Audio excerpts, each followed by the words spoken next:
Ali na frente são as manilhas, que o prefeito disse que vai arrumar essa água que está aqui. Mas ele vai arrumar um pedaço de Itapiruçu, nada mais justo.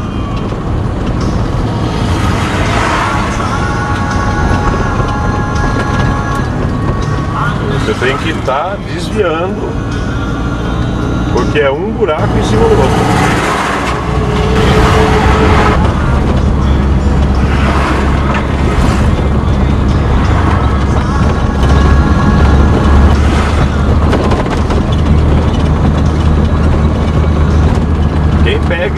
Quem pega essa rua todo dia é de desmontar o carro.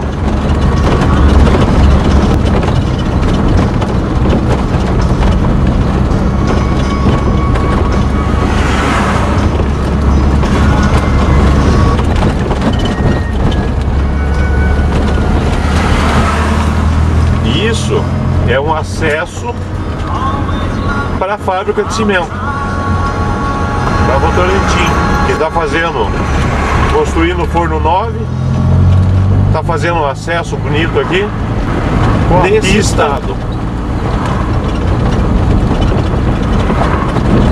O descaso dos três responsáveis, as duas prefeituras de Rio Branco, Itapiruçu e da Votorantim,